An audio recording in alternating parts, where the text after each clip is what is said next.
Hola, buenas tardes a todas y a todos. Bienvenidos a Ciencia con a este ciclo de conferencias que tenemos por la celebración del Día Internacional de la Mujer y la Niña en la Ciencia este año. Esta celebración la está organizando el Instituto de Matemáticas y el Centro de Ciencias Matemáticas de la UNAM en colaboración con sus respectivas áreas de divulgación.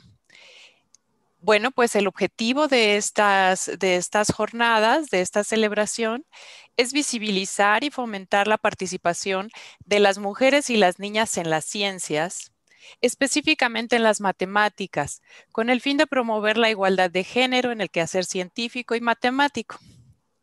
Queremos dar las gracias a nuestras autoridades, al doctor José Seade, director del Instituto de Matemáticas de la UNAM, al doctor Abel Castorena, director del Centro de Ciencias Matemáticas de la UNAM, al doctor Aubin Arroyo, jefe de la Unidad Cuernavaca del Instituto de Matemáticas, al doctor Rolando Jiménez, jefe de la Unidad Oaxaca del Instituto de Matemáticas. Bueno, y pues ahora queremos darle también la bienvenida a nuestra ponente, la doctora Marina Elizabeth Rincón González.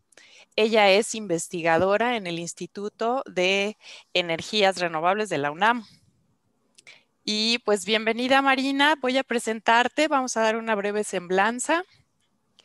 La doctora Marina nació en Tapachula, Chiapas.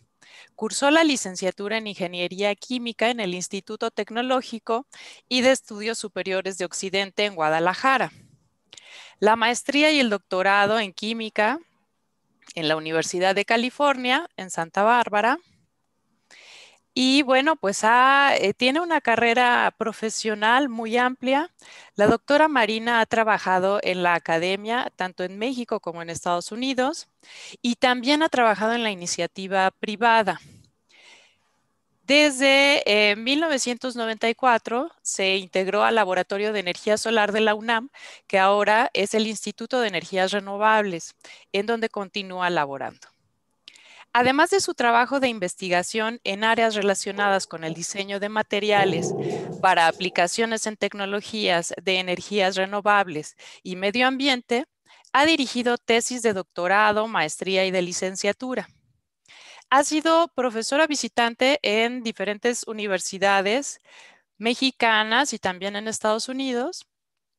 Ha sido panelista en comisiones de expertos nacionales e internacionales para la evaluación de proyectos de sustentabilidad energética y ciencias básicas de la energía, incluidos el Departamento de Energía de Estados Unidos, la Academia de Finlandia, el CONICYT de Chile.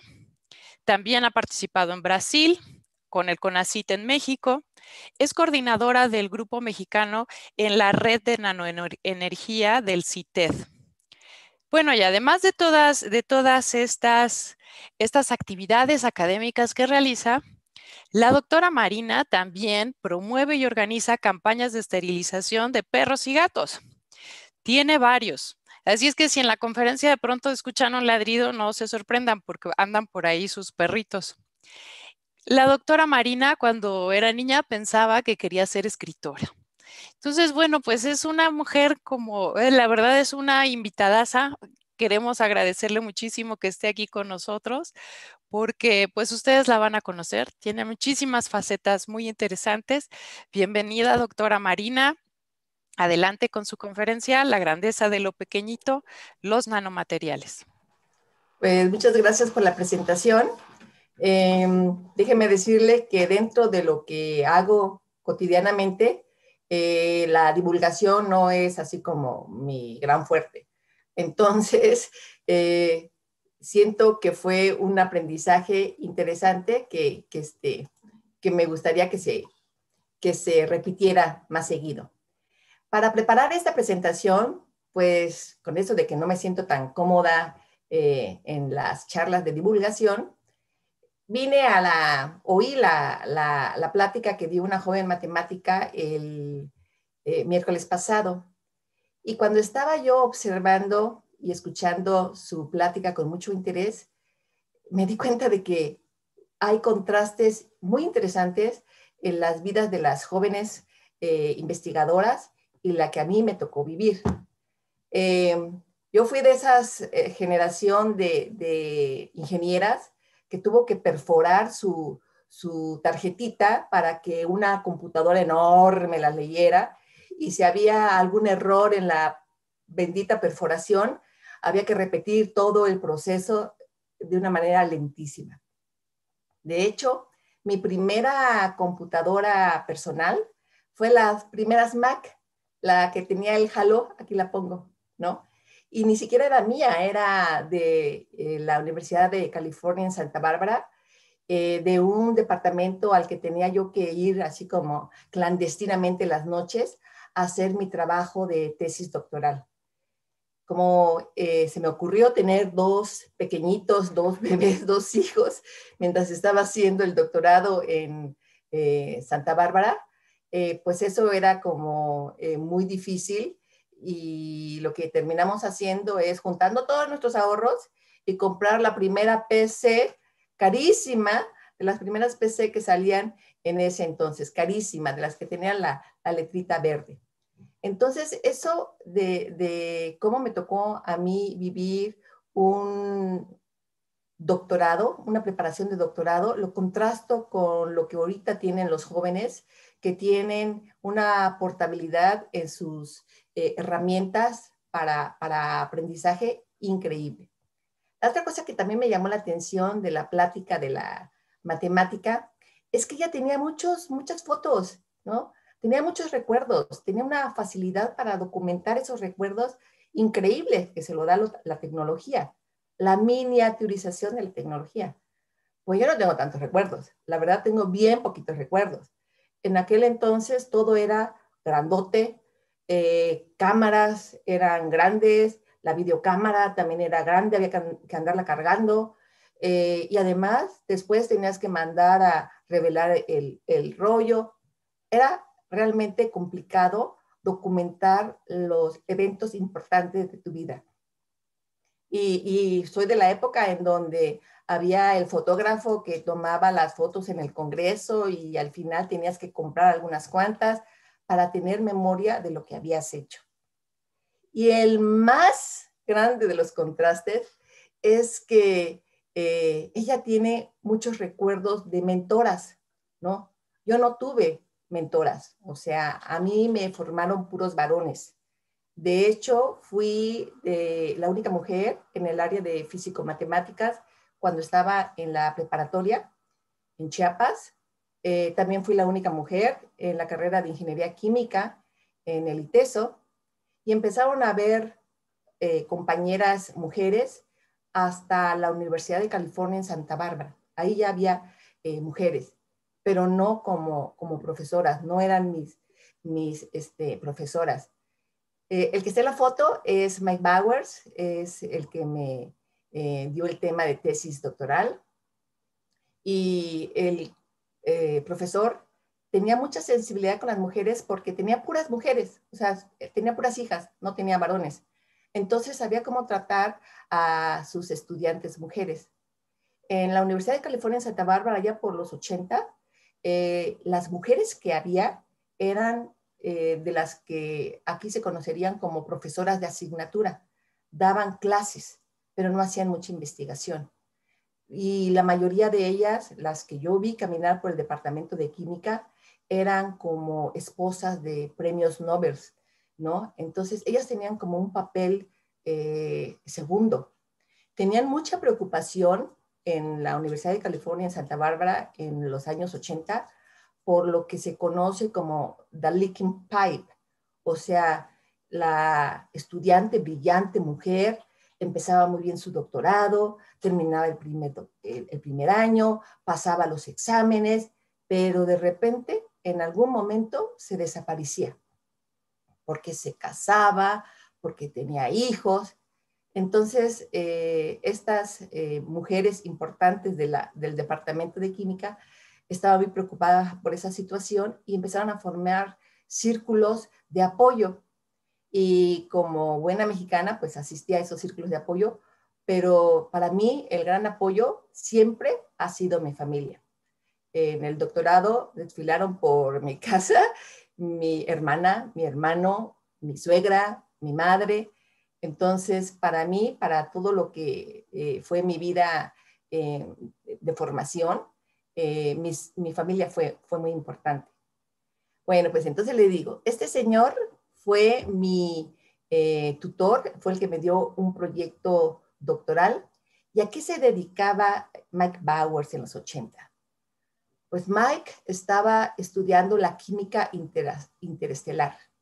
Eso era así como un campo muy financiado en esos años, de 1980 a 1990.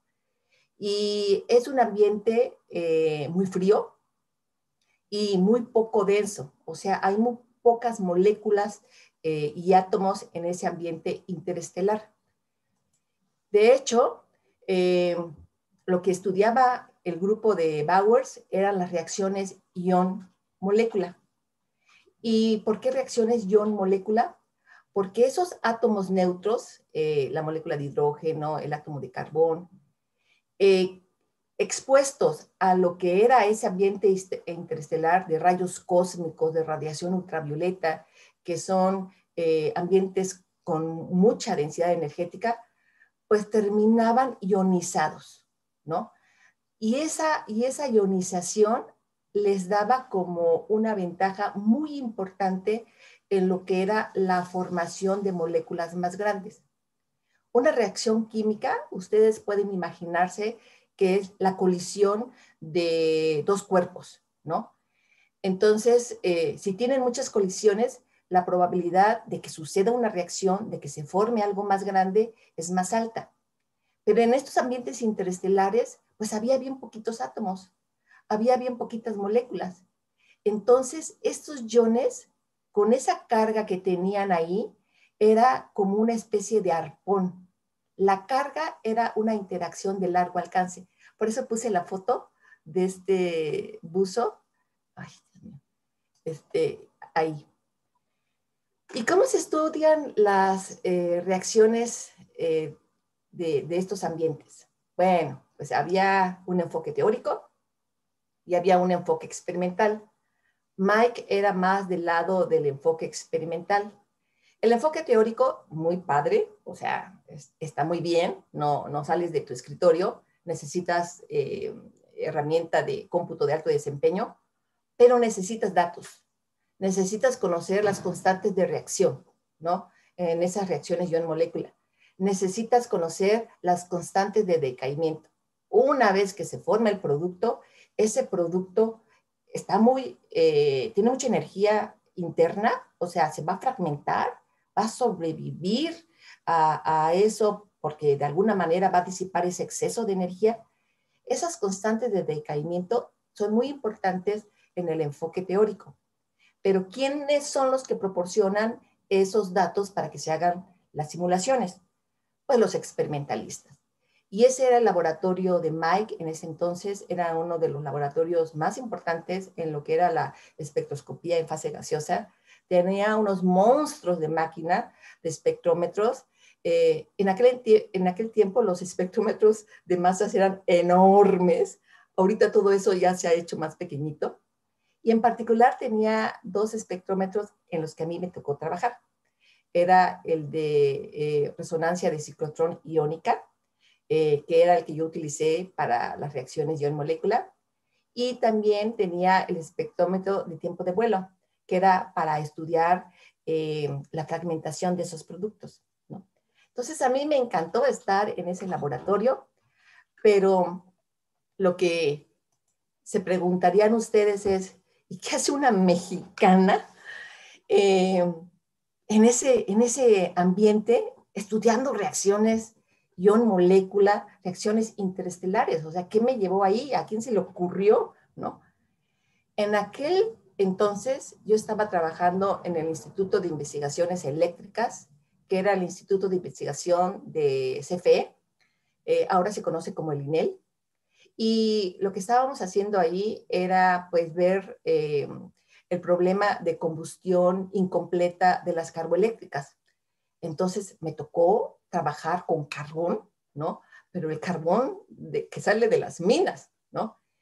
Y en ese estudiar la combustión incompleta, pues hubo así como una hipótesis, ¿no? Oye, pues estas son alta temperatura, hay un plasma, probablemente se forman iones, probablemente si entendemos las reacciones ion-molécula, podamos hacer más eficiente estos procesos de combustión.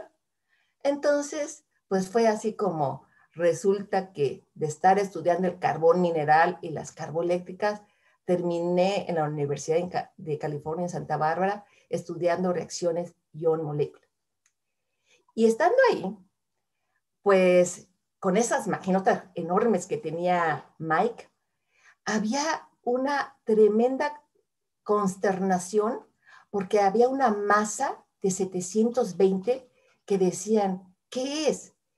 Eh, Aparecía en todos los espectros como un picote, ¿no? O sea que si tú tenías algo que detectar, el que detectabas en una mayor proporción era algo pesado, algo que tenía una masa de 720. Y 720 eran 60 átomos de carbón. Entonces, ¿cómo se pueden arreglar 60 átomos de carbón? ¿Cómo se forman? ¿Por qué se forman? No. Entonces, esa era como, bueno, un pequeño. Y entonces, en ese buscar que eran esa masa de 720, aparecen los primeros trabajos de Richard Smalley. Él fue galardonado con el Premio Nobel de Química junto con Curl y Croto. Y a él se le ocurrió que esos 60 átomos estaban ordenados como un balón de fútbol soccer, que tiene hexágonos y pentágonos. Bueno, él se le ocurrió esa geometría. Y al grupo de Bowers, yo incluida, pues nos tocó leer esos primeros escritos de Smalley y decir, no, ¿qué le pasa a este cuate? No, no, no, para nada, así no puede ser la geometría. Teníamos que estar, o en ese entonces se tenía que estar haciendo un montón de cálculos teóricos y imaginación, porque no había suficiente masa del C60 para analizarla y decir, ah, pues mira, es así, ¿no? Era como un accidente esa moleculita, y entonces había que hacer esos cálculos teóricos que para el grupo experimentalista de Bowers era como muy difícil aceptar algo como lo que estaba proponiendo Smalley.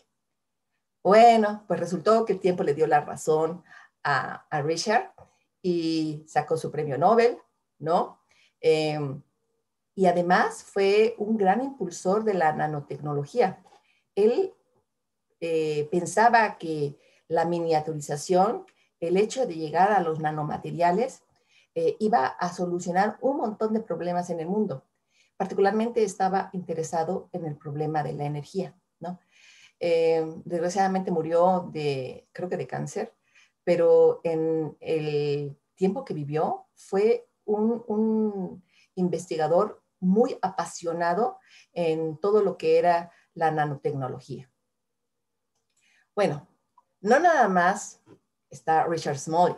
Todos los químicos en esa época estaban como muy de moda, ¿no? Aquí tenemos a Mario Molina, que un año antes, en 1995, también le dieron el Premio Nobel de Química. Y la química que él estudió, si se fijan, si son propensos a hacer las analogías, pues van a ver que es una química pues que podría en un momento dado correlacionarse con la interestelar.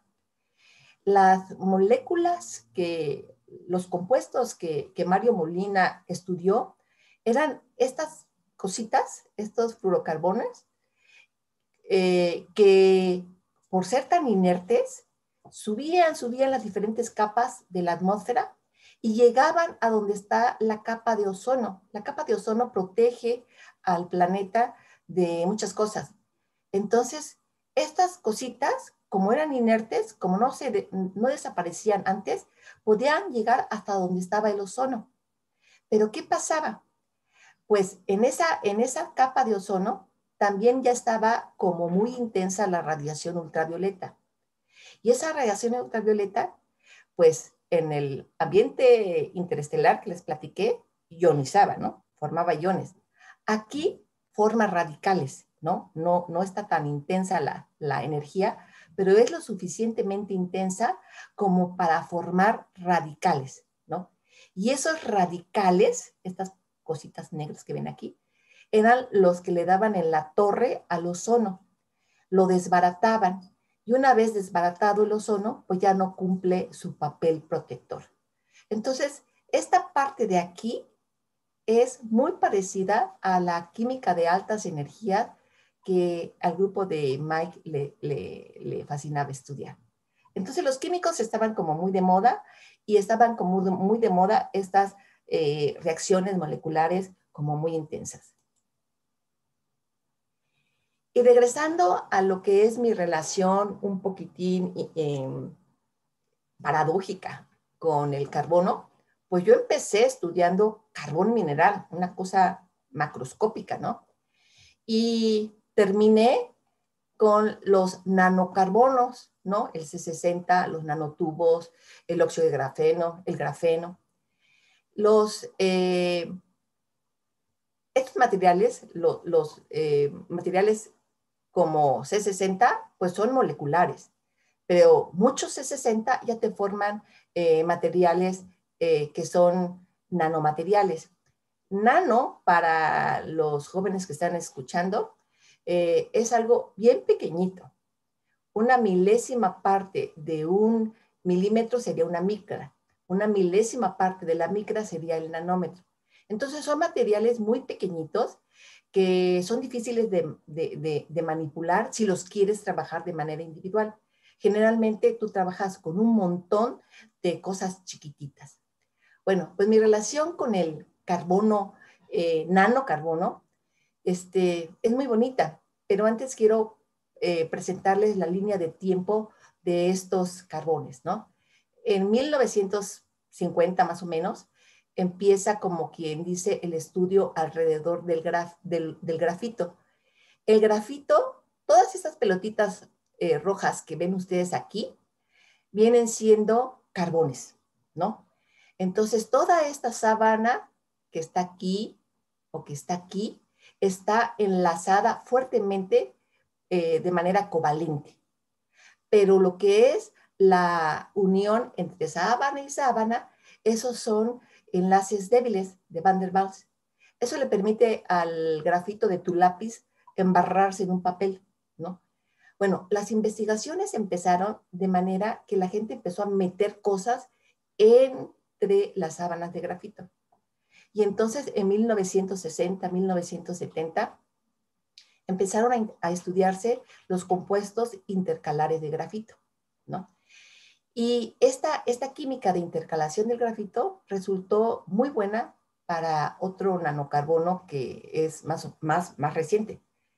Pero en 1980, le digo, que es la época en que yo estuve en el laboratorio de Mike, en 1985 se observaron fullerenos en el espacio exterior, ¿no? Que en ese momento no se sabía que eran así, pero que luego se comprobó que eran así. Y en 1991, también tratando de producir cantidades grandes de fullerenos para saber más correctamente, ya sin ningún problema de especulación, cuál era la geometría de ese C60, haciendo ese tipo de experimentos, como un residuo, alguien encontró los nanotubos de carbón.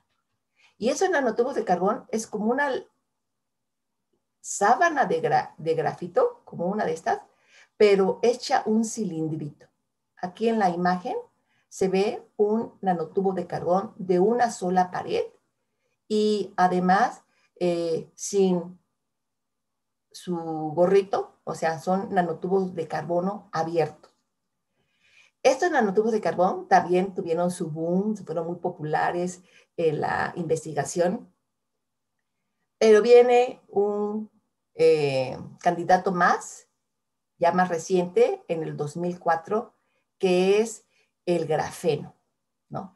El grafeno viene siendo que nada más agarres una de estas sabanitas del grafito y la puedas realmente manipular.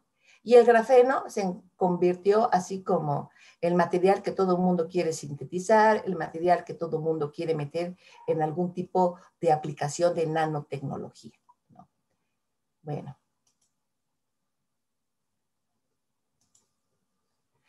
Para seguir y explicarles un poquito de las cosas que se hacen en el laboratorio que tengo allí en el IER, y para los jovencitos más que nada, recuerden que un átomo, el átomo de carbono, por ejemplo, tiene un núcleo que tiene casi toda la masa y que es positivo, y tiene una nube electrónica que mientras más alejada está del núcleo, esa nube electrónica, más energético está ese electrón. Y hay, en el caso del carbono, 4 electrones en la última órbita, ¿no? Y la última órbita puede tener orbitales S y 3 orbitales P, ¿no? Estos orbitales S y estos orbitales P, esta geometría que ven aquí, es nada más como una foto rápida de la trayectoria del electrón. Entonces, si usted, el electrón está moviéndose, está viajando, ¿no? Pero siempre está como pasando por este 8 o por este circulito, dependiendo si le toca estar en el orbital S o si tiene más energía y está en los orbitales P. Pero son trayectorias probabilísticas. Bueno, en el carbono sucede un concepto muy interesante que se llama hibridización, y es que se mezcla este orbital S y estos orbitales P, que antes de mezclarse, el orbital S tenía una energía diferente que los 3 orbitales P. Pero después de que se mezclan, miren cómo lucen. Ya no es el 8 perfecto, miren cómo lucen. Cambian la trayectoria que sigue el electrón. Pero ahorita sí tienen la misma energía los 4 orbitales. Y se acomodan de esta manera en el carbón. Aquí está el carbón y aquí está 1, 2, 3, 4 trayectorias en donde puedes encontrar un electrón. ¿Y por qué es esto importante en química? Porque para la química, la interacción de un carbón con otro carbón va a ser a través de los electrones. Entonces, el hecho de que tengas tú los electrones en esta geometría determina que tú estés imponiendo la geometría del compuesto que estás formando. Esta geometría esta hibridización, la sp3, es la que tiene el diamante. El diamante es una forma de carbón, es una forma tridimensional de carbón, pero tiene este tipo de enlaces. Un carbón se une con otros 4 carbones a través de enlaces que son totalmente equivalentes. Los materiales que a nosotros nos interesan, el grafeno, el óxido de grafeno, el nanotubo de carbón, tienen otro tipo de hibridización. Aquí lo que hace es, se mezcla un orbital S con 2 de los orbitales P, pero dejan uno libre, a este no lo invitan a la fiesta. Y entonces se quedan 3 con la misma energía, 3 orbitales sp2, y otro al que no lo molestaron. ¿Y cómo se acomodan? Se acomodan de esta manera, ¿no? Entonces, estas 3 lóbulos morados imparten una geometría plana. Entonces, por eso viene que el grafeno y las sábanas de grafeno son planas. Pero esta cosa naranja, este electrón que está en esta trayectoria naranja, tiene tendencia a delocalizarse, tiene tendencia a estar en otro átomo que no es este. Y esa delocalización de electrones es maravillosa desde el punto de vista de las propiedades eléctricas. Entonces, mientras el diamante es un dieléctrico, es un aislante, el grafito conduce electricidad, ¿no? Entonces, esta es la hibridización que a nosotros nos interesa, ¿no? Y eso explica por qué en los nanocarbones que hacemos en el laboratorio de LOMIN, ahí en el IER, a veces unas rutas de síntesis son permitidas y otras rutas de síntesis son más difíciles. Nosotros empezamos con grafito, con el material macroscópico, que aquí está, ¿no? Ahí están las diferentes sábanas de grafeno, pero están un chorro ahí, como un cristalote. Utilizamos ese grafito y le hacemos una química muy parecida a la de intercalación. O sea, lo oxidamos, metemos un montón de grupos oxigenados entre las sábanas, ¿no? ¿Y qué es lo que le pasa? Pues que se empiezan a separar las sábanas, se empiezan como a hinchar, ¿no? Luego le metemos una rutina de ultrasonido y ¡pum!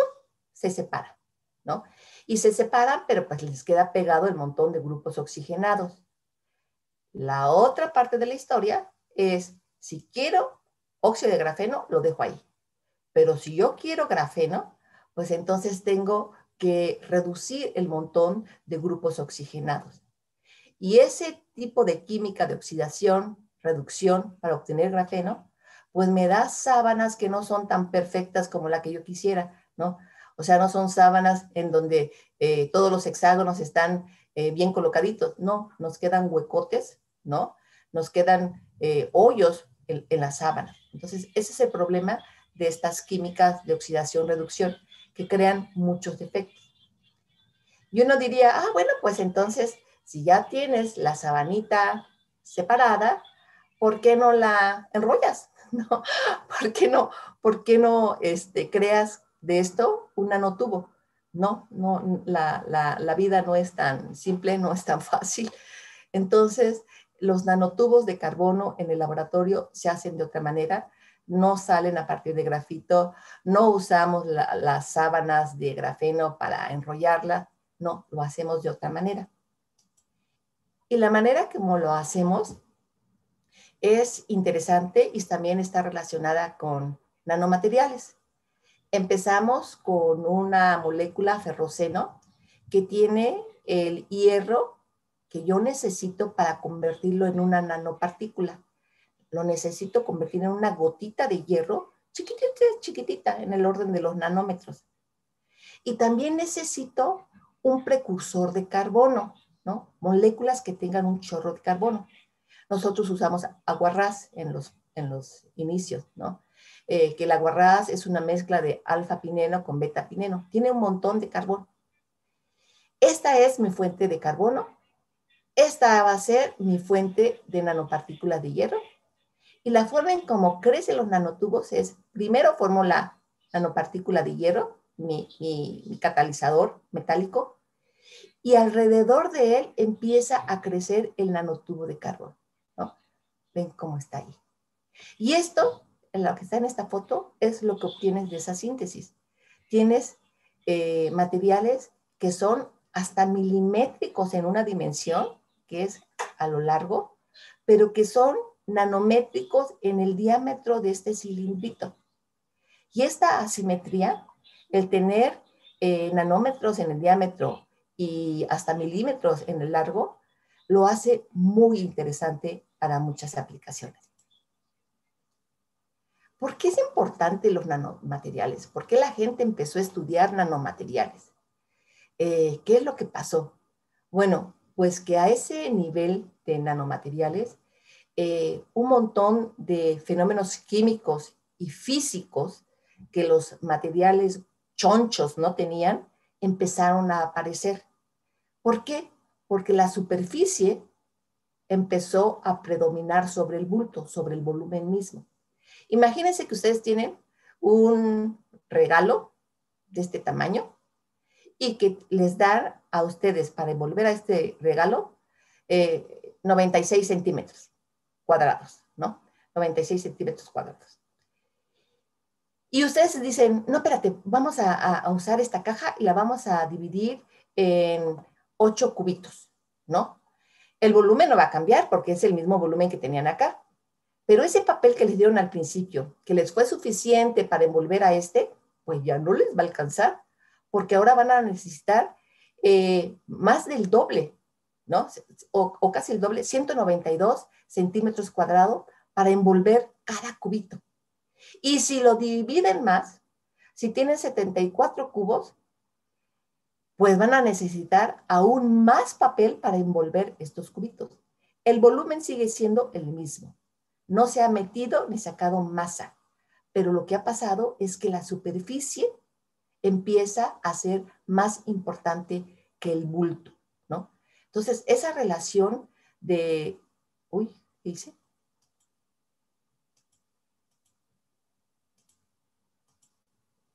Esa relación, que es superficie con volumen, es como muy, muy importante en muchas aplicaciones. Ahora, ¿dónde ocupamos los nanomateriales?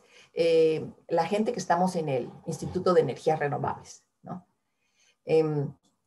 Fíjense, ya estamos hablando de que yo pasé de estar en un instituto que estudiaba un combustible fósil, usando carbón, en un proceso de quema de ese combustible fósil, a usar nanocarbones, pero en energías renovables, ¿no?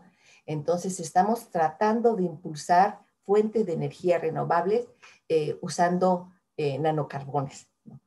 Bueno, ¿qué es lo que hacemos en el instituto? En el instituto, con eso de que estamos con fuentes intermitentes, o sea, el sol sale y se mete, sale y se mete, el viento sopla y se apaga, sopla y se apaga. Como estamos con esa fuente de energía que no es continua, que es intermitente, pues necesitamos, uno, paneles fotovoltaicos para hacer la conversión de esa energía solar a energía eléctrica, pero también necesitamos tener baterías para que esa energía que se está produciendo y que yo puedo almacenar, la pueda utilizar cuando esa fuente intermitente de energía pues no esté, ¿no? Entonces yo puedo utilizar mi batería en la noche cuando el sol no esté, ¿no?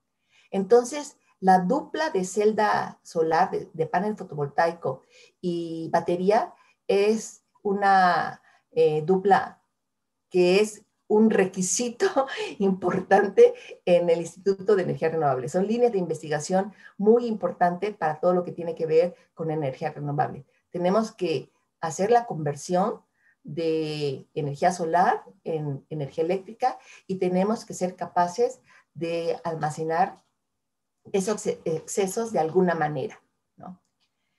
También nos interesa en el instituto los problemas del agua, ¿no? Y el agua, pues, tiene problemas de todo tipo, ¿no? Y utilizamos, pues, todo tipo de materiales, nanomateriales, pues, para desalarla, para descontaminarla.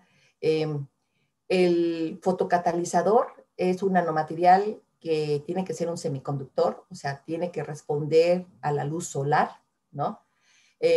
Y su proceso es muy interesante. Cuando tienes la absorción de la luz solar, creas electrones y huecos, pero en lugar de atraparlos como electricidad, los usas como reductores y oxidantes de los contaminantes del agua.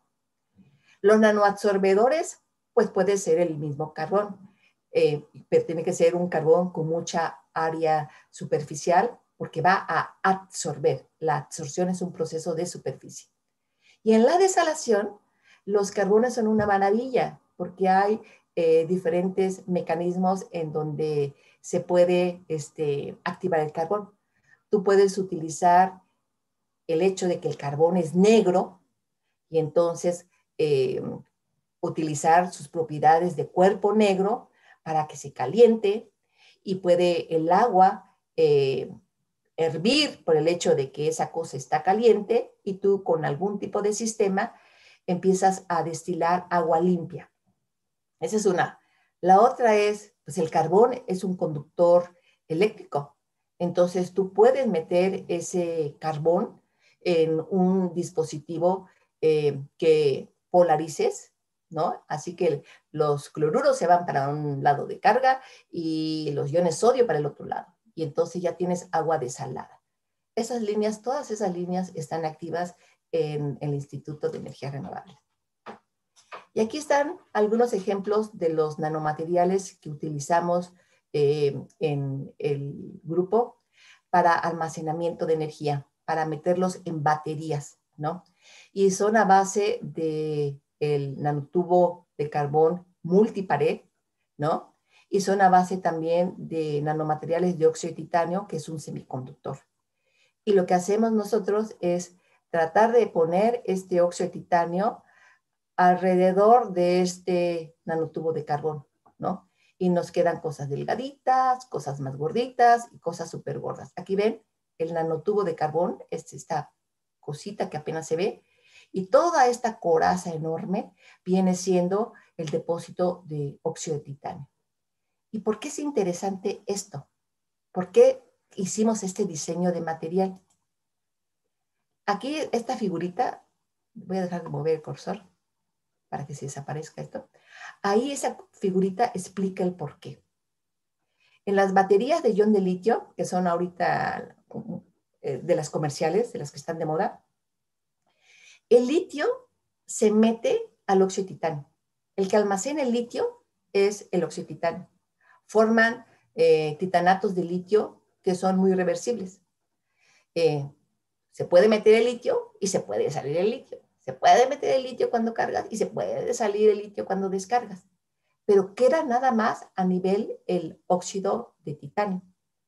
Pero para hacer eso de si se mete el litio y si se sale el litio, yo necesito que alguien le dé electrones o que saque los electrones, dependiendo de qué lado vaya la reacción. Y eso es lo que hace el nanotubo de carbón. El nanotubo de carbón se utiliza como un cable para sacar esos electrones. También hacemos celda solar. Este es un tema complejísimo. Y aquí lo que hacemos es utilizar el fulereno que estuve estudiando cuando estaba en UCSB, junto con una porfirina. Y lo que queremos hacer es una celda solar. El fulereno va a actuar como un material tipo N y la porfirina como un material tipo P. Queremos hacer celditas solares de estos sistemas, ¿no? Pero es un tema muy complejo. La propia fabricación de la arquitectura es compleja y esto, para que vean, tiene más como un tinte de contribución científica más que tecnológica. Queremos entender cuál es la interacción del fulereno con la porfirina, realmente si van a servir para celda solar, si es un sistema donador-aceptor interesante o no, ¿no? Entonces, estos son de las últimas tesis que estoy dirigiendo, junto con otro colega que es el responsable de hacer estos sistemas multicapa. Yo nada más los caracterizo electrónicamente. Y este es el grupo con el que hemos hecho maravillas con poquitos pesos, ¿no? Y aquí lo que quiero resaltar es de que hay muchas mujeres en el grupo, ¿no? Está Yari, Olga, Mirna. Mirna fue de las que abrió la línea de baterías, Olga la de desalación, Yari se está haciendo bolas con las celdas solares de calcogenuro, ¿no? Aquí está Fernanda, que está trabajando con Oscar, también en baterías de litio-azufre. Ana, que está muy entusiasmada en lo que serían los carros eléctricos. Básicamente ella lo que anda buscando es protocolos de carga rápidos, ¿no? Esos protocolos de carga rápido pues te pueden arruinar el coche eléctrico. Está viendo las ventajas y desventajas de eso. Y aquí está Carla, que es la que tiene que dar el ancho en este sistema porfirina fulereno que nos está quitando el sueño, ¿no? Pues para mí, y este es el ambiente virtual en el que nos estamos moviendo por esta pandemia, está siendo muy difícil para los experimentalistas sobrevivir a la pandemia, ¿no? Porque los laboratorios están cerrados, pero pues algo hacemos y mucho nos divertimos. Y pues si hay alguna pregunta, adelante. Yo quiero, ¿cómo se llama? Apoyarlas. Muchas gracias, doctora Marina. Pues sí, tenemos varios comentarios en el chat. Alicia García Osorio dice, hola Marina, te estoy escuchando desde Liverpool, en el Reino Unido. Yamiret Ameyali Alarcón Altamirano dice, saludos, doctora. Yo tengo una pregunta. ¿Cuáles fueron los principales retos a los que se enfrentó para lograr sobresalir en un mundo científico lleno de figuras masculinas? Pues realmente les digo, yo quería estudiar literatura. O sea, como que mis primeros años yo era como muy fantasiosa, ¿no? Muy dada a soñar. Entonces, pues nunca me di cuenta de que alguien me estaba discriminando, ni que, ni que me estaban haciendo la vida imposible. Al contrario, o sea, yo tenía mi mundito, tenía mis metas y las seguía, ¿no? Entonces, la preparatoria, que eran puros varones, no tengo un mal recuerdo de nada. De la universidad, que también eran varones, tampoco tengo malos recuerdos. De la Universidad de California, en donde todos eran varones, tampoco tuve malos recuerdos. Entonces, yo no sé si fui de las eh, agraciadas, o sea, de las suertudas, o si realmente me tocaron ambientes muy nobles, ¿no? Pero siempre, siempre tuve el apoyo de mi familia. Nunca hubo una discriminación de que porque yo soy mujer te toca a ti cuidarme cuando yo sea viejita. No, no, no, nada de eso, ¿no? O sea, siempre confiaron y me echaron porras y me la creí, ¿no? O sea, creí que el ambiente masculino no iba a hacer ninguna diferencia para mí. De hecho, de hecho, yo siento que cuando llegué a la Universidad de California, Santa Bárbara, que llegué como una provinciana de una universidad tapatía, creí que iba a ser más difícil. Creí que el doctorado iba a ser más difícil, ¿no? Y resultó que no. Se me hizo un doctorado, pues bastante light, ¿no? Entonces, no sé a qué se deba. Y sí, ahora que tengo como más sensibilidad, porque he estado más cercana a muchos de los problemas de las estudiantes y de las académicas, sí siento que fui muy afortunada, porque sí puede haber un ambiente muy dañino que desanime a muchas mujeres a seguir en las ciencias. Pero es un mundo maravilloso. Generar conocimiento es algo lindísimo. Lo que hagas con ese conocimiento puede ser bueno o malo, eso no lo voy a discutir, pero el proceso de generar conocimiento, de generar cosas nuevas, es fascinante. Muchas gracias, Marina. Mira, tenemos otra pregunta. Fátima Mariscal, buenas tardes. Soy Mariscal y mi pregunta es, ¿cómo tomó la decisión de dedicarse a estas ciencias y cuál fue una experiencia en la cual sabía que debía dedicarse a ello? Pues lo que te puedo decir es, eh, tomé la decisión de no estudiar literatura. Esa es la decisión que tomé, ¿no? Y tomé la decisión porque de repente dije, a ver, espérate, yo no tengo tan buena memoria.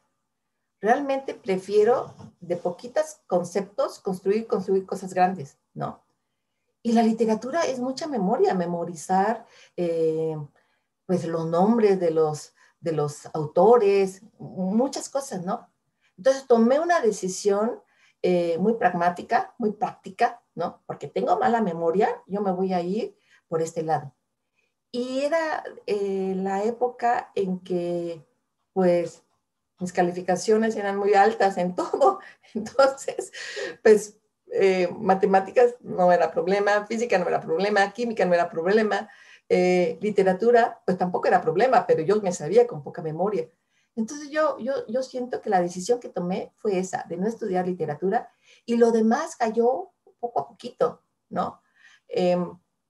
Después de ser ingeniera química, me fui al IIE, al INEL, ¿no? O sea, después de estar como ingeniera química, fui a desempeñarme como ingeniera, a subirme a las torres termoeléctricas, a andar ahí entre el humo y demás, y me encantaba, me sentía yo así como, uy, uy, uy, pero me aburrí de una rutina de cosas, ¿no? Entonces, como que yo tenía hambre de entender las cosas, ¿no? Y decidí hacer un doctorado. Cuando decidí hacer el doctorado ya estaba casada, ¿no?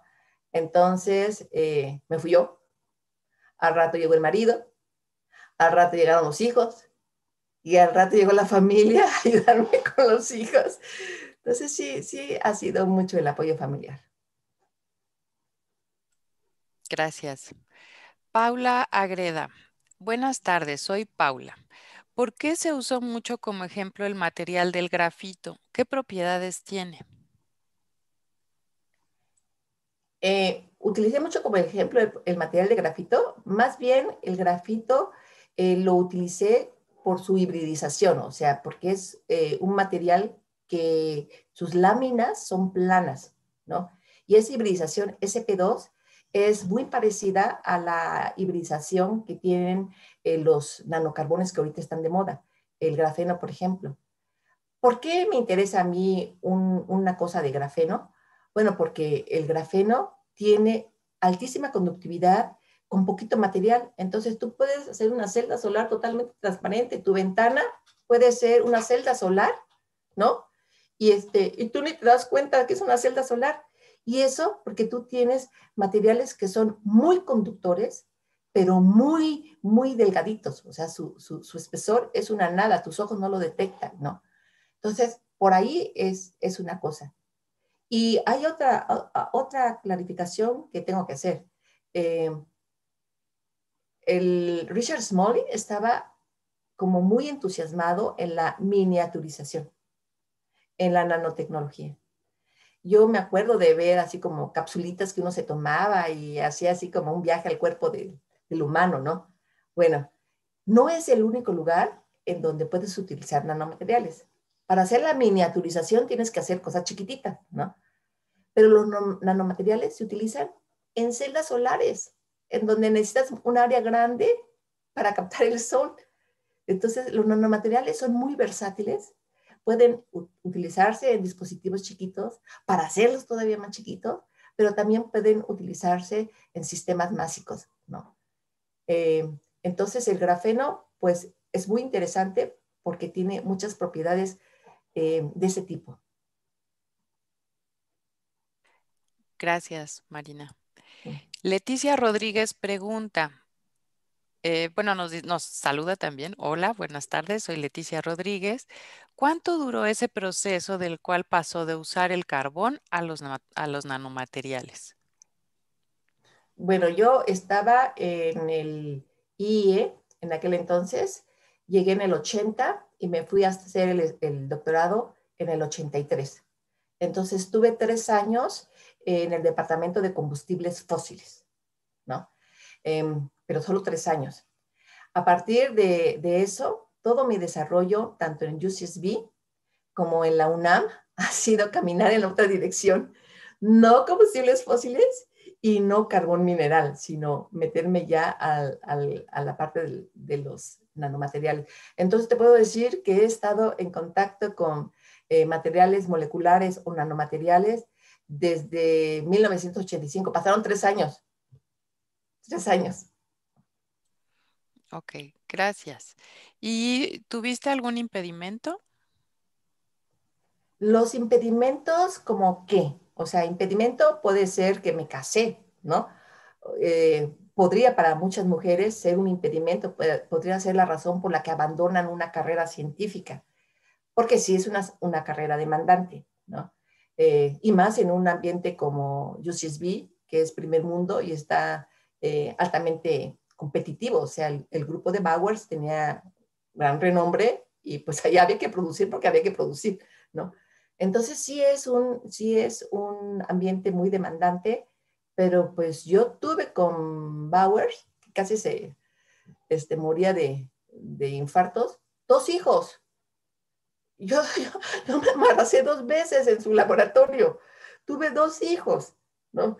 Entonces, eso no puede ser impedimento para seguir una carrera científica. Em, pero sí puede ser un impedimento, sí puede ser una barrera espantosa llegar a un ambiente hostil. O sea, llegar a un ambiente en donde por ser mujer crean que sabes menos, vales menos o que tienes menos ideas. Eso puede ser así como desgastante, ¿no? Eh, a mí no me ha tocado vivirlo, o sea, en la UNAM no me ha tocado. ¿Sabes cuándo me tocó vivirlo? En la industria, en Dow Chemical Company, ¿no? Pero no por ser mujer, sino por no ser empleada oficial de Dow Chemical Company. Yo era un specialty contractor, algo así, ¿no? Entonces, como a mí me encantaba oír a la gente, yo me metía a los seminarios de los empleados de Dow. Pues me sacaron de un seminario, ¿no? Porque yo era una specialty contractor. Entonces, yo no sé si fue una combinación de que era mujer, era mexicana y aparte no era empleada, pero esa fue de los momentos más embarazosos que recuerdo, que sentí que sí quería asesinar al tipo. El otro momento fue también en Dow Chemical Company, pero aquí en México, que fui a conseguir trabajo y me tocó una persona grande, ya mayor, que me estaba entrevistando y me decía, ¿y para qué quieres tantos pergaminos? Él se refería a mi título de doctor. ¿Para qué quieres tantos pergaminos? Le digo, pues no, me gusta estudiar y me gusta prepararme. Oye, pero tú estás casada y tienes 2 hijos. ¿Quién va a cuidar al marido y a tus hijos? ¿No? Esas cosas me ocurrieron en México, en México. Entonces, sí siento que hay ambientes así, pero la UNAM ha sido como muy noble conmigo. O sea, yo caí en un instituto que desde siempre se portó muy bien conmigo. Quizás no tengo la personalidad como para que alguien me trate mal, ¿no? Quizás tengo personalidad de abogada, ¿no? O sea que, no sé, pero no me ha tocado que alguien se quiera, me quiera hacer menos, no me ha tocado. Ok. Sí, yo creo que sería difícil eso, Marina. No creo que haya quien se atreva fácilmente. Oye, también nos pregunta Vale Albarrán, ¿qué herramientas usan para poder estudiar los nanomateriales? Eh, si estamos hablando de estudiar los nanomateriales para una aplicación mágica, o sea, una vez que yo hago el nanomaterial, ¿qué batería de caracterización les hago? Pues son las típicas, ¿no? Estudias su cristalografía, entonces corres un XRD, eh, estudias su química superficial, corres un FTIR, un Raman, y cuando ya haces el dispositivo, cuando ya hiciste algo para poder manipular esos nanomateriales, o sea, hiciste una pastita, una pintura, algo hiciste, y ya puedes embarrar esos materiales en alguna superficie, entonces ya empiezas a fabricar el dispositivo. Y el dispositivo tiene toda otra batería de caracterización. Entonces, esa parte es fácil. Que si me dicen qué herramientas se requieren para agarrar una pequeña cosita y estarle midiendo conductividad a un nanotubo de carbón, no, esas son herramientas muy sofisticadas, antenas ópticas, un montón de cosas raras que los físicos tienen, ¿no? Los químicos no nos dedicamos a eso, ¿no? Nosotros trabajamos con miligramos de cosas, ¿no? Ellos pueden agarrar y separar una cosita de nada, ¿no? Que eso fue básicamente lo que hice con las reacciones yo en molécula. Tuve que emular el ambiente interestelar. Entonces eran ambientes muy de alto vacío, porque teníamos que tener nada más un ion y una molécula, ¿no? Y también teníamos que tener osciloscopios para detectar la señal de esa cosa. Entonces, sí se necesitan herramientas y infraestructura más cara. La que nosotros tenemos en el laboratorio de Lomín para preparar un montón de cosas, tiene la filosofía de técnica de solución. O sea, todo lo que hacemos es barato, todo lo que hacemos es escalable, ¿no? Los laboratorios de física son otro rollo. Ok, gracias, Uh Marina. -huh. Pues mira, te mandan saludos, María Eugenia Cos. María Eugenia Hernández Martínez. Violeta Ramírez dice también, hola, soy Karen Violeta. ¿Qué tanto ha avanzado la tecnología en los nanomateriales? Pues yo digo que ha avanzado muchísimo, este, pero ¿a qué te refieres? ¿A conocimiento o así conocimiento conceptual de primeros principios o a aplicaciones? Yo creo que se refiere a aplicaciones porque después te pregunta qué tanto ha favorecido en los avances. Las aplicaciones yo creo que han ido demasiado rápido. Ahorita parece que hay nanomateriales en cualquier cosa, en textiles, por ejemplo, textiles que se autolimpian o textiles que te pueden medir ritmo cardíaco porque pues, ya tienen ahí integrada algún tipo de sensor. Ha avanzado muy rápido y ahorita se está convirtiendo en un problema, ¿no? De toxicológico para el medio ambiente, porque son materiales que no existen en la naturaleza, ¿no? Son creados por el humano, ¿no? Y de repente ya los encuentras en el agua, ¿no? ¿Por qué? Pues porque a alguien se le ocurrió hacer algún tipo de limpiador a base de algún nanomaterial que te permitía trabajar menos en limpiar la taza de tu baño, ¿no? Pues sí, pero cada vez que jalas el baño, ese nanomaterial, si no está adherido bien, si es nada más un limpiador que pone, pues termina en las aguas. Entonces, ahorita yo creo que la parte toxicológica es la que se está quedando atrás. Eh, Realmente hace falta muchos estudios de toxicidad. Eh, yo he leído mucho y he leído que hay mucha preocupación al respecto, ¿no? Particularmente en esas aplicaciones como desechables, ¿no? Esas son las que preocupan más. Un panel fotovoltaico, pues no tanto, ¿no? Pero algo desechable, algo que termine muy fácilmente en el ambiente, pues sí, ¿no? Las mascarillas COVID pueden tener nanomateriales sin ningún problema, ¿no? Puedes tener ahí un fotocatalizador que destruya el virus, ¿no? Entonces, puede haber mucha ingeniería muy interesante utilizando los nanomateriales, pero ¿cuál es el cuidado una vez que termina su uso? ¿A dónde se va? Y mira, te pregunta Areli, ¿los nanomateriales solo aportan beneficios? Pues ya nos estás platicando que no, no solo aportan beneficios, ¿no? Sí, no, no. O sea, los nanomateriales pueden ser muy peligrosos. Ok, eso, porque nos pregunta también, ¿hay alguna desventaja o aspecto negativo en su estudio y aplicación?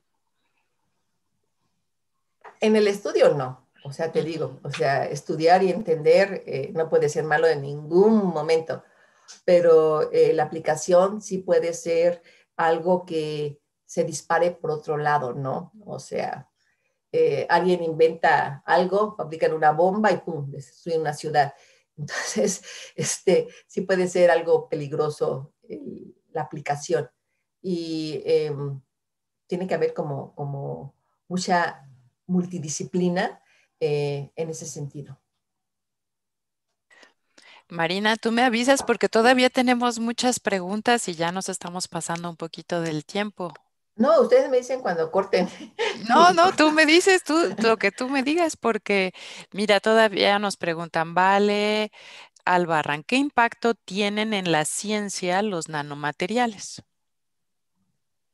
Pues el impacto que tienen en la ciencia es que muchas propiedades aparecieron, ¿no? Eh, se estudia la ciencia estoy hablando de ciencia de materiales, ¿no? Se estudia la ciencia de materiales con un concepto en donde las propiedades del bulto, las propiedades del volumen eran las importantes, ¿no? Porque el volumen, la mayor parte de los átomos estaban en ese volumen. La cantidad de átomos sin aparear, sin tener otro átomo vecino, porque ya estaban en la superficie, era poquita, ¿no? Pero en cuanto los nanomateriales empiezan a proliferar de esa manera y la superficie empieza a ser muchísimo más relevante que la del bulto, empiezan a haber un montón de cosas cuánticas, ¿no? ya tiene que haber una física que se ajuste, una química que se ajuste, ¿no?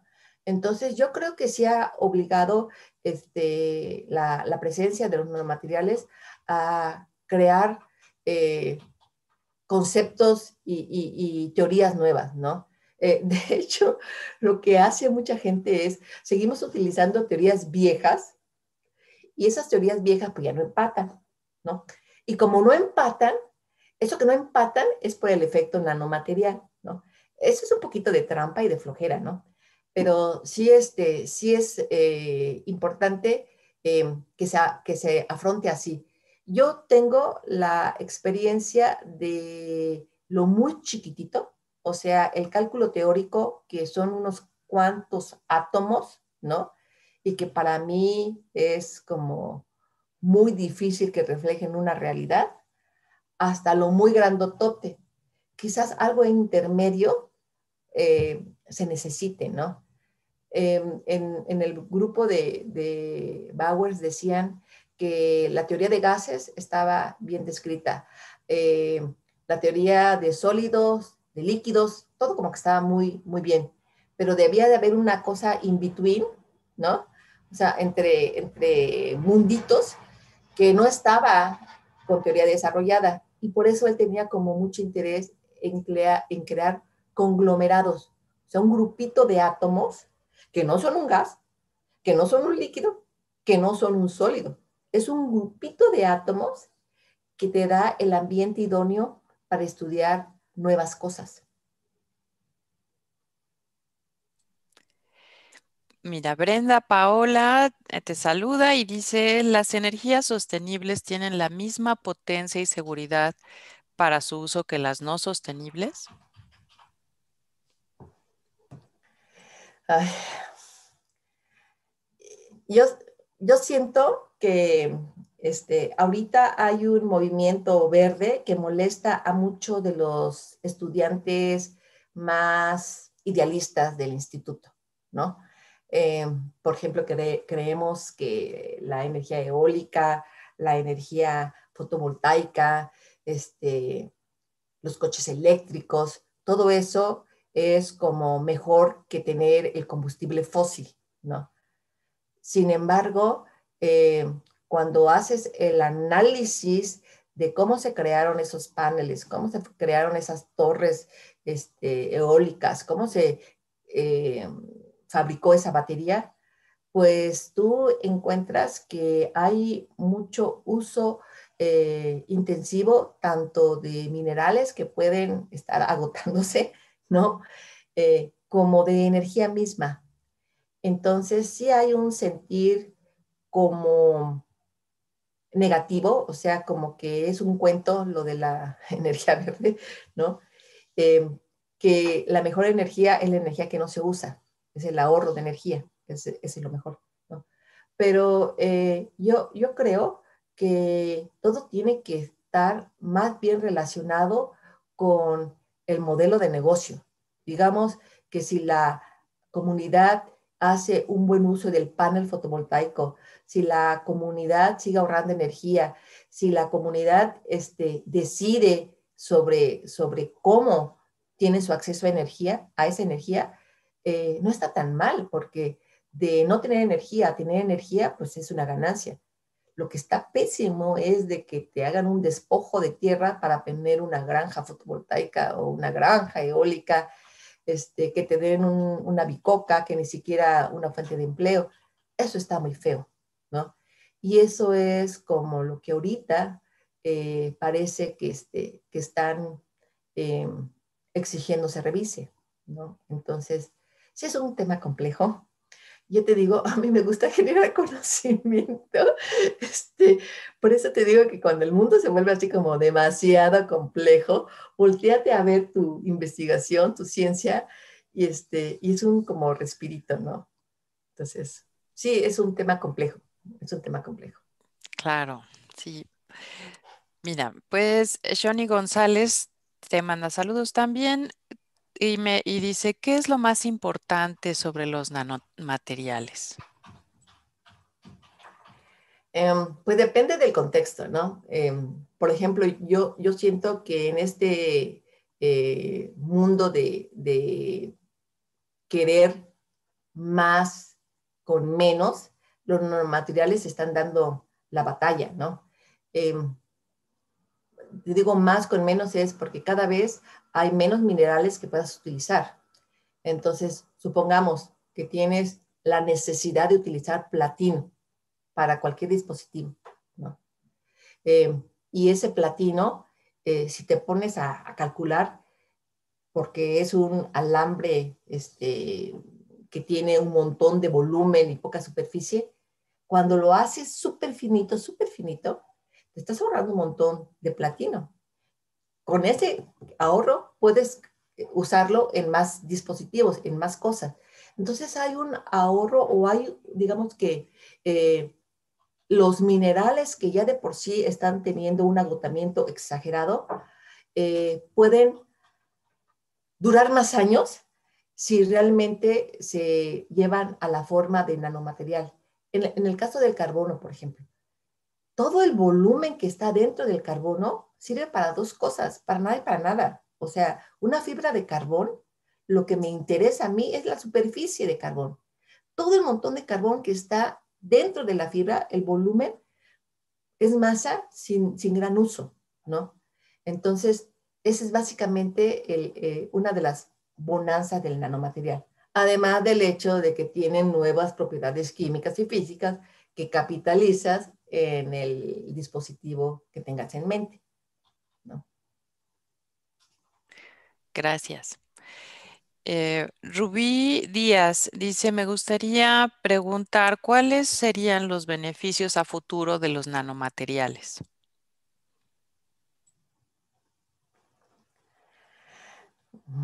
Pues los sueños de Richard Smalley eran realmente salir del planeta Tierra. O sea, realmente eh, hay un montón de literatura, escritos de esa década que parecen como ciencia ficción, ¿no? Eh, ¿Se acuerdan de las caricaturas de los supersónicos? ¿No? Que todo era el mundo virtual y todo eso.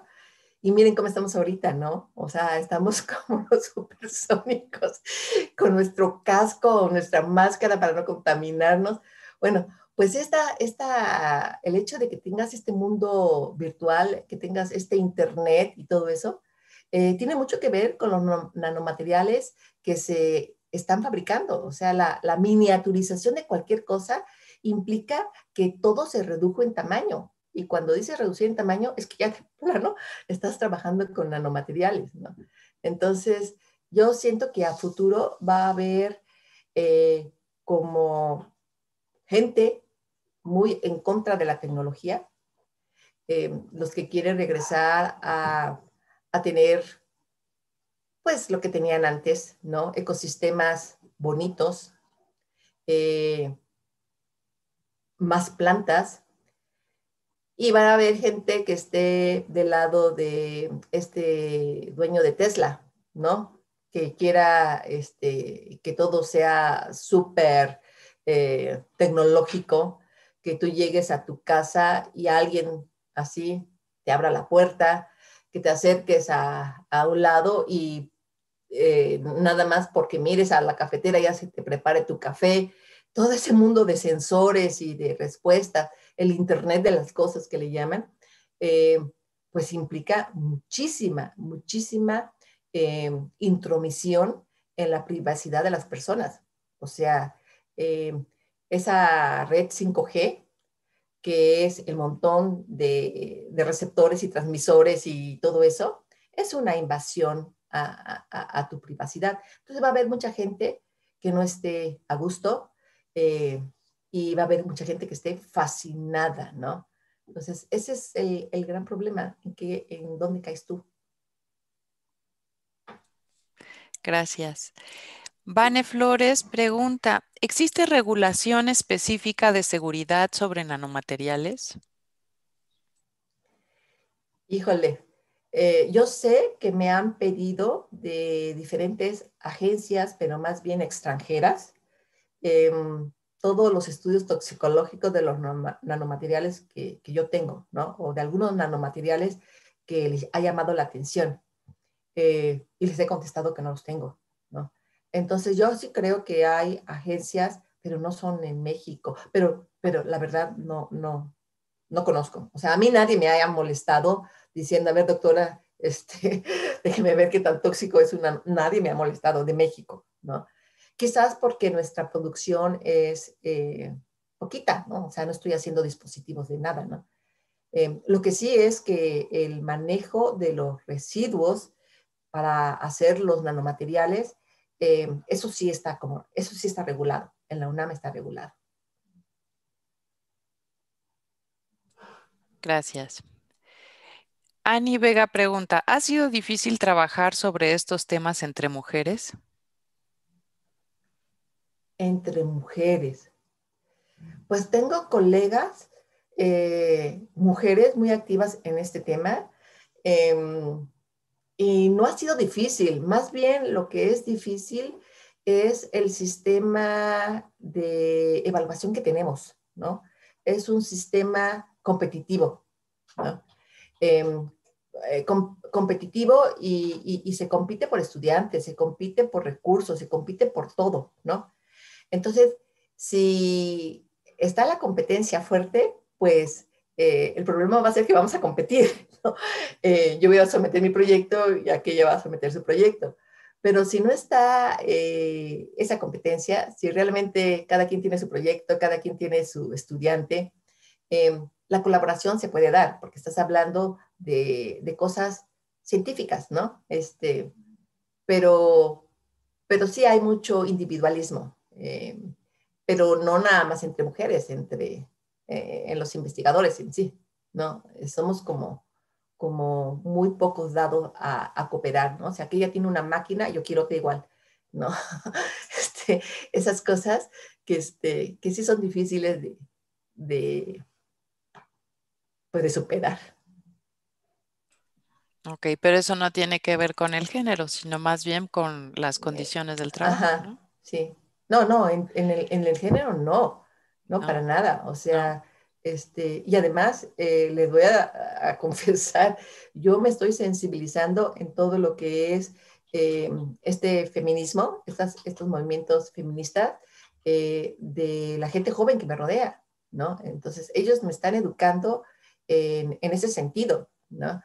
Eh, entonces, así que tú digas, qué bárbara, qué feminista soy, pues no, o sea, más bien estoy en el camino estoy aprendiendo. Gracias. Bueno, voy a irme a unas más para ir cerrando. Natalia Beltrán nos comenta, me gustaría estudiar nanotecnología. ¿Qué recomendaciones me daría? ¿Y en dónde podría estudiar la carrera? Híjole, nanotecnología. Mm, es que son esas carreras en donde ya se van por la aplicación, ¿no? Em, como robótica. Va a ser en el centro del país, pero no te puedo dar ahorita una. ¿Por qué no vienes con nosotros al Instituto de Energía Renovable? Ahí Sí, atendemos tu necesidad. sí, ahorita le podemos pasar en el chat los datos del área de divulgación y de vinculación para que se ponga en contacto, ¿no? Sí. Y eso también podemos hacer para dejarlo en el chat porque todavía hay muchas preguntas y muchos comentarios. Entonces podemos dejarlos en el chat y que nos hagan favor en el instituto de pasarlos, ¿no? Ujú. Sí, claro. Sí. Bueno, pues muy bien.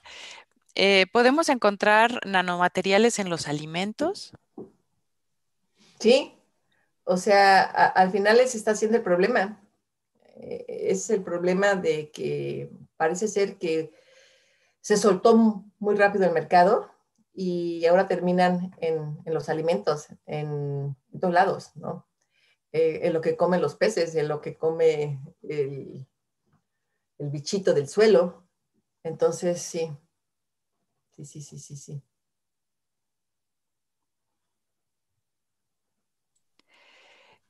Buenas tardes, soy Freddy, estudiante de la licenciatura en física de la UAM.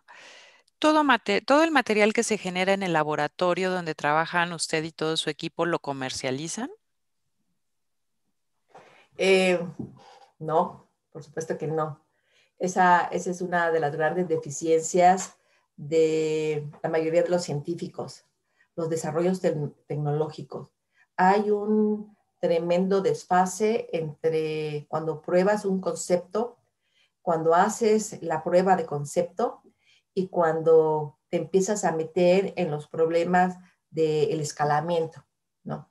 Nosotros lo más que podríamos hacer es llegar a la prueba de concepto, ¿no? Llegar y hacerte una celdita solar de 1 centímetro cuadrado, ¿no? Una batería de 1 centímetro cuadrado, ¿no?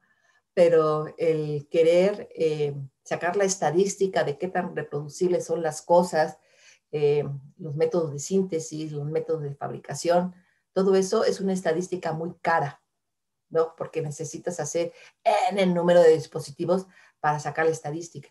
Entonces, no hacemos eso. Podemos vincularnos con laboratorios que hacen eso, ¿no? En el momento en que tenemos una prueba de concepto súper interesante, pues buscamos o buscaríamos ese laboratorio que haga el escalamiento y la estadística, pero necesitaríamos realmente considerar que son cosas muy caras. Ok, bueno, pues te digo, la verdad es que tenemos muchas participaciones todavía y ahora sí ya creo que estamos abusando de tu tiempo. Entonces, pues vamos a darle las gracias a toda la gente que nos escribió. Ahorita les estamos pasando en el chat de YouTube los datos de contacto de la unidad de comunicación de la ciencia, que son ellos en el Instituto de Energías Renovables, quienes les pueden pasar sus mensajes a la doctora Marina para responderlos y atenderlos. Entonces, bueno, pues muchísimas gracias, No, ustedes, doctora Marina. La verdad, padrísima, muy bonita la charla, muy bonita la plática, muy enriquecedora. eh, pues voy a aprender más de todas esas herramientas de educación a distancia en el medio virtual. Mi tabletita, lo prometo para la siguiente invitación. Les Ah, pues agradezco muchísimo. estuvo padrísima. Muchas gracias. No, Y a pues ustedes. muchas gracias a todas y a todos los que nos vieron a través de YouTube. Queremos recordarles que seguimos celebrando el 11 de febrero, que fue el Día Internacional de la Mujer y la Niña en la Ciencia. Y pues vamos a tener todavía actividades este fin de semana. Vamos a tener una intervención de Matemáticas por un Mundo Mejor de 11 a 12 y un taller virtual de matemáticas que las inscripciones siguen abiertas. Este taller virtual se llama Club de Mate, entonces todavía se pueden inscribir. Y el próximo miércoles es nuestra última charla de este ciclo Ciencia con a las 4 de la tarde, que vamos a platicar sobre telescopios espaciales. Entonces, bueno, pues los esperamos en las actividades que todavía estamos realizando por este festejo que organizamos en todo el mes de febrero. Y muchas gracias, doctora Marina. Un gusto.